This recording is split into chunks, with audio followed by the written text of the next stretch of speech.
کہ ہمیں آزاد کریں گے یا پاکستان کے ساتھ لے جائے گی. مفتی صاحب ڈٹے رہے اور آج بھی ہم ڈٹے ہیں. مگر ہم کہتے ہیں جموں کشمیر خدا نہ خواستہ ایک ناسور کی طرح جسم میں آپ ہم کو کاٹ رہا ہے. یہ پورے ملک کے جسم میں ایک ناسور ہے, اس کا علاج ہونا چاہیے. اور وہ علاج کیسے ہوگا؟ جب آپ جموں کشمیر کے لوگوں کے زخموں کو مرہم کریں گے, جب آپ دیکھیں گے جموں میں کیا پرابلم ہے, اس کو کیسے حل کریں. جب آپ مظفر آباد, پوری, راولاکوٹ جو راستے آپ نے بند کر دیے ہیں کاروبار کے لیے ان کو کھولیں گے, اس کے ساتھ ساتھ جموں, سیالکوٹ اور نوشہرہ جنگل بھی کھولیں گے. میں کہتی ہوں امت شاہ صاحب سے, پرائم منسٹر صاحب سے, آپ کہتے ہیں جموں کشمیر میں سب ٹھیک ہو گیا. اگر سب ٹھیک ہو گیا راستے کھولو, آنے دو ان کو, یہاں آ کے دیکھیں ہم کیسے جیتے ہیں, ہمارے پاس کیا ہے اور ان کے پاس کیا ہے. کہ جو جموں کشمیر کی سمسیا ہے,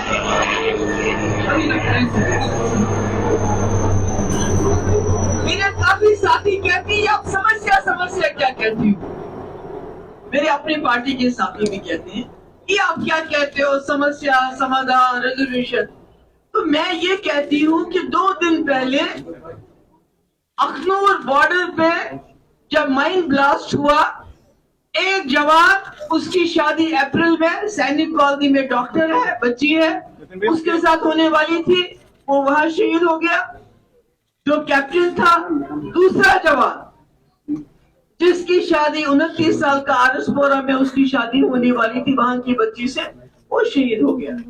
اس سے تھوڑا پیچھے چلے جائیے, ابھی 1 ہفتہ 10 دن پہلے کٹھوا میں ایک 25 سال کے نوجوان کو, وہ ایک مکھن دیپ کی بات نہیں ہے, وہاں آتنک مچا ہوا ہے, ملیٹنسی کے نام پہ لوگوں کو تنگ کیا جاتا ہے. حالانکہ وہاں ملیٹنسی نہیں ہے, ملیٹنسی کشمیر میں آپ کہہ سکتے ہو, راجوری میں کہہ سکتے ہو, پونچھ میں کہہ سکتے ہو, مگر کٹھوا میں ملیٹنسی کا میں نے عجیب تماشا سنا ہے. ہاں ملیٹنسی ہے. وہاں کا ایک 25 سالہ جوان جس نے پولیس کے ایس ایچ او کے عذاب سے تنگ آ کے اپنی جان لے لی, خود جان لے لی.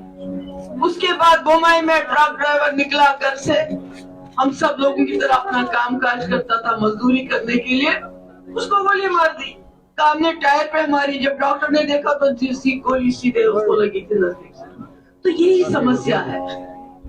سمسیا یہ ہے کہ پرسوں ہوم منسٹر صاحب نے جموں میں سیکورٹی میٹنگ ایک لے لی, کل ایل جی صاحب نے کشمیر میں لے لی, آج جموں میں لے. اگر سمسیا نہیں ہے تو یہ سیکورٹی میٹنگ کے بجائے ان ایمپلائمنٹ کے اوپر میٹنگ کیوں نہیں لی جاتی, ڈرگس پہ میٹنگ کیوں نہیں لی جاتی ہے. جو جموں میں اتنا کرائم بڑھ گیا ہے کہ لوگوں کا جینا مشکل ہو گیا, اس پہ کون میٹنگ لے گا, کیونکہ آپ کو سیکورٹی سے ہی فرصت نہیں ملتی ہے. تو میں اپنے ساتھیوں سے اور جموں کے لوگوں سے کہنا چاہتی ہوں کہ جموں کشمیر کی سمسیا کا سمادھان تب تک نہیں ہو سکتا جب تک جموں کشمیر لداخ کے لوگ ایک ہی صفحے پہ نہیں آئیں گے.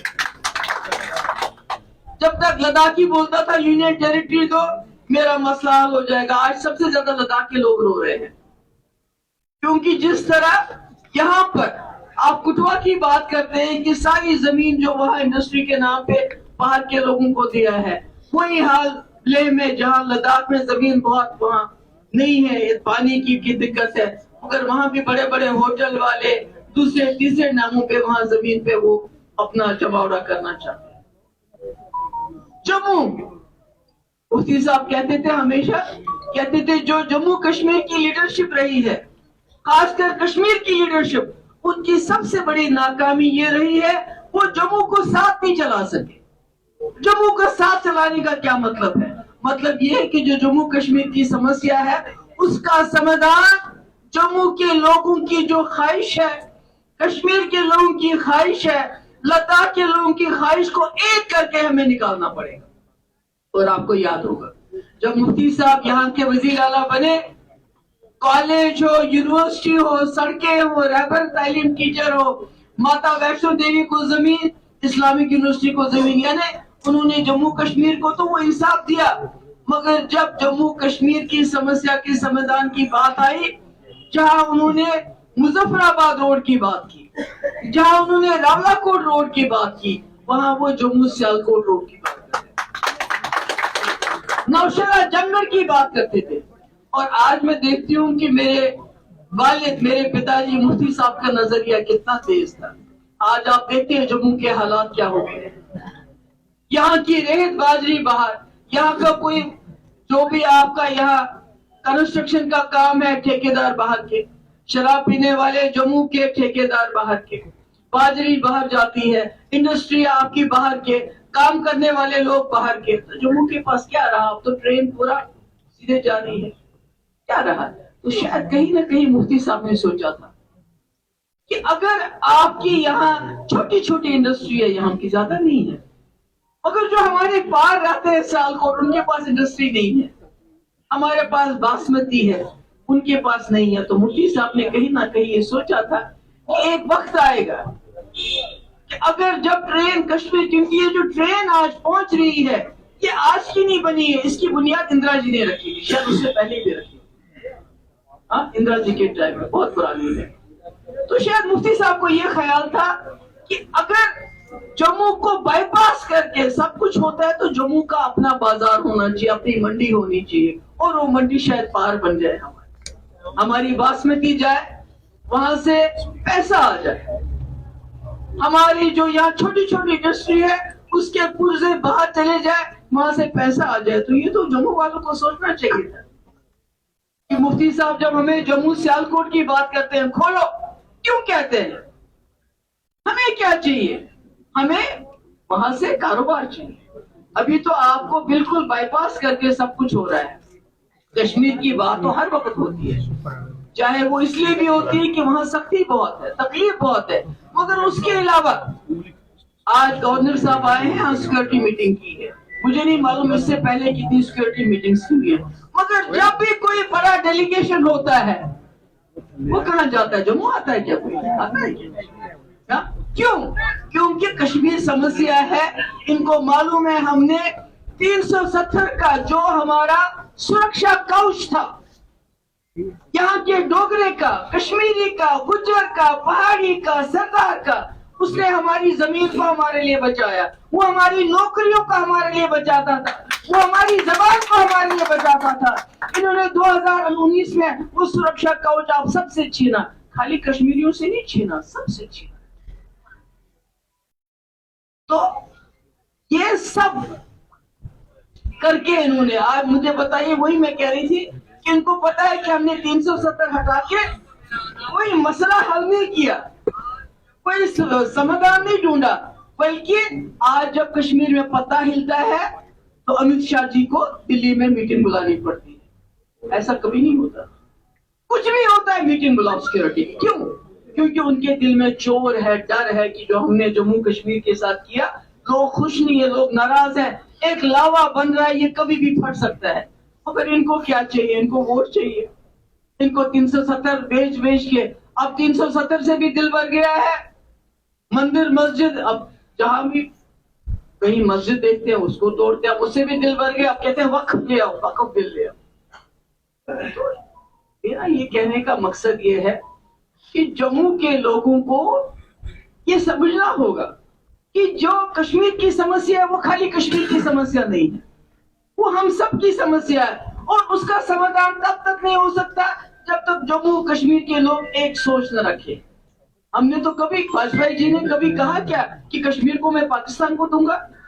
उन्होंने कहा मैं दोस्ती करने के लिए तैयार हूं, समस्या का समाधान ढूंढने के लिए तैयार हूं। इसलिए जम्मू के लोगों को हम कहते हैं, हम ये नहीं कहते कि कश्मीर उठा के वहां दे दो, नहीं, हम कहते हैं हमारे रास्ते खोल दो, उस पर कारोबार। अभी देखो, आपको अमृतसर से सामान आता है जो बाहर से आता है, अगर 10 रुपए का होता है तो आपको 30 रुपए में मिल जाता है। तो यहाँ से क्यों ना आए, सियालकोट से क्यों आए? मेरे जम्मू के किसान की बासमती वहां क्यों ना चली जाए? मेरे जो जम्मू का छोटा मोटा जो कारखाने वाला छोटी छोटी चीजें बनाता है, उसका मार्केट तो वहां है, क्योंकि वो तो कुछ भी नहीं बनाते, वो तो सुई से लेके हवाई जहाज जो है पार वालों के पास बाहर से आता है, पर हम तो सब बनाते हैं, हमारा मुल्क बनाता है, हमें खुशी है। मगर बाजार कहाँ है, मंडी कहाँ है जम्मू के लिए जो ये चीजें खरीदे? अगर कोई मंडी है तो वो शराब है। फिलहाल जितना हो सके पिला और ड्रग इस वक्त इतना चल रहा है, इतना क्राइम बढ़ गया है जम्मू में। जो कठुआ में हुआ वो क्यों हुआ? क्योंकि पुलिस के एक ऐसा तबका है, सारे पुलिस वाले खराब नहीं है। मुझे आज भी याद है, मैंने कठुआ का केस सीबीआई को नहीं दिया क्योंकि मुझे अपनी पुलिस पे ज्यादा भरोसा था, और हमारी पुलिस ने उन लोगों को सलाखों तक पहुंचा दिया। आज भी पुलिस फोर्स हमारी बहुत अच्छी है, जिन्होंने बड़ा काम किया, मुश्किल वक्त में काम किया। जाला, रमेश जाला, कश्मीरी पंडित जो उसको हेड करता था। मगर कुछ ऐसे लोग हैं जो पैसे के लिए कुछ भी कर सकते हैं। जो जम्मू में क्राइम बढ़ रहा है, रोज दिन दहाड़े डाके पड़ते हैं, कत्ल होते हैं, कोई पकड़ा गया? किसी को पकड़ा जाता है? नहीं। तो मेरा ये कहने का मकसद है आप सबके, जम्मू के अपने साथियों से, मैं आपको बार बार सलाम करना चाहता हूँ, खासकर जो हमारे हिंदू लोग यहाँ के सरदार लोग हैं, क्योंकि आपका इस माहौल में पीडीपी के साथ चलना कोई आसान नहीं है। मगर अगर आप लोगों को समझाएंगे कि जो पीडीपी जमात है ये वाहिद जमात है जिसने लोगों को मजहब के नाम पे हम बांटते नहीं, रीजन के नाम पे बांटते नहीं। जब मुफ्ती साहब आए तो उन्होंने इंसाफ किया, जब मैं आई मैंने इंसाफ किया, मैंने कोई दोगली पॉलिसी नहीं चलाई। मगर आज मेरा ये कहना है जम्मू के लोगों को कि सबसे ज्यादा बर्बादी जो मैं देखती हूँ, अगर 2019 के बाद कही हुई तो जम्मू के लोगों की हुई तबाही। यहाँ का नौजवान बेरोजगार, बेकार, ड्रग्स, शराब, उसमें लथपथ है। और वो जो एपटेक है जिसके जरिए इन्होंने रिक्रूटमेंट कराई, उसके खिलाफ भी कोई एक्शन नहीं। हर चीज में जम्मू इस वक्त पिस रहा है, और आगे अगर इसी तरह हालात रहे तो खुदा ना खास्ता जम्मू के हालात और खराब हो जाए।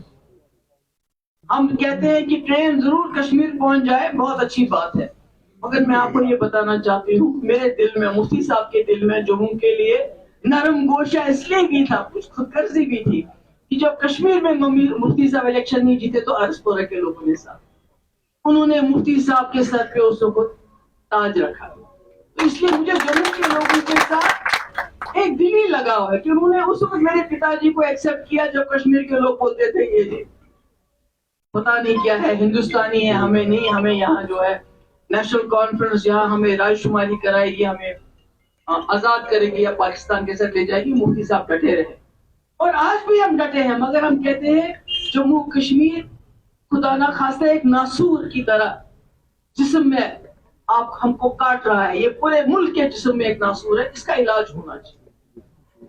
और वो इलाज कैसे होगा? जब आप जम्मू कश्मीर के लोगों के जख्मों को मरहम करेंगे, जब आप देखेंगे जम्मू में क्या प्रॉब्लम है, इसको कैसे हल करें, जब आप मुजफ्फराबाद, उड़ी, रावलाकोट जो रास्ते आपने बंद कर दिए हैं कारोबार के लिए उनको खोलेंगे, उसके साथ साथ जम्मू, सियालकोट और नौशहरा जंगल भी खोलेंगे। मैं कहती हूँ अमित शाह साहब से, प्राइम मिनिस्टर साहब से, आप कहते हैं जम्मू कश्मीर में सब ठीक हो गया, अगर सब ठीक हो गया रास्ते खोल दो, आने दो उनको, यहाँ आके देखिए हम कैसे जीते हैं, हमारे पास क्या है और उनके पास क्या है। हमारे जम्मू कश्मीर में दर्जनों मेडिकल कॉलेज है, जो पार का जम्मू कश्मीर है उसमें मेरे ख्याल में मुश्किल से 1-2 मेडिकल कॉलेज। हमारे यहाँ यूनिवर्सिटियों का जाल है, आके आपके पास छुपाने के लिए तो कुछ नहीं है। हाँ, ये जरूर है कि आप जम्मू कश्मीर की समस्या को जिंदा रख के पूरे मुल्क में वोट लेना चाहते हो। हमेशा जिस तरह पाकिस्तान में कहते थे कि जो वहां की एस्टेब्लिशमेंट है, आर्मी है, वो चाहती है जम्मू कश्मीर का मसला रहे ताकि उनकी इंपॉर्टेंस रहे। आज मुझे लगता है बीजेपी, जिसको एक वक्त में मुफ्ती साहब वाजपेयी जी के टाइम में कहते थे ये बड़ी कौम परस्त, बड़ी नेशनलिस्ट पार्टी है, क्योंकि वाजपेयी जी ने वो करके दिखाया जो किसी लीडर ने नहीं करा था। उसने मुशर्रफ जैसे जनरल को टेबल पे लाके उन चीजों के लिए आमादा किया जिससे जम्मू कश्मीर में अमन हुआ, शांति हुई। तो वही मैं कहती हूँ कि अगर अब पाकिस्तान के लिए आर्मी लीडरशिप को सूट करता है जम्मू कश्मीर का मसला, तो मुझे लगता है कहीं ना कहीं शायद बीजेपी को भी ये रास आ गया है कि आज यहाँ ब्लास्ट हो, यहाँ कोई शहीद हो, वहां गोली चले, वहां कहीं शहीद हो, ताकि वो मुल्क के अंदर हिंदू मुस्लिम करने में ज्यादा कामयाब हो जाए। तो इसलिए मैं उम्मीद करती हूँ अपने साथियों से, या हमारे सीनियर जनरल सेक्रेटरी भी हैं, एडिशनल जनरल, آپ نے ناصر صاحب کو بولنے کا موقع نہیں دیا, مجھے بڑا برا لگا, کیونکہ سب بولے اور ان کو بولنے کا موقع نہیں ملا. ان کو بھی بولنے کا موقع دیا جانا چاہیے تھا, 1 منٹ 2 منٹ یہ بھی بولتے. تو اس لیے سارے ڈسٹرکٹ پریزیڈنٹ, زون پریزیڈنٹ اور ویمن ونگ کی پریزیڈنٹ, میں ان کا بھی حساب لوں گی کہ آپ اس میں پورا ان کی آپ میٹنگز یہاں رکھیں گے, وہاں بھی کریں گے, کیونکہ ویمن 50% ہے. تو میں آپ سب کو کہنا چاہوں گی ممبرشپ ہونی چاہیے, ڈٹ کے ہونی چاہیے, اور جہاں جہاں جنہوں نے الیکشن لڑے ہیں تو خالی سوشل میڈیا پہ رہنے سے کام نہیں چاہیے, زمین پہ جانا ہے, ممبرشپ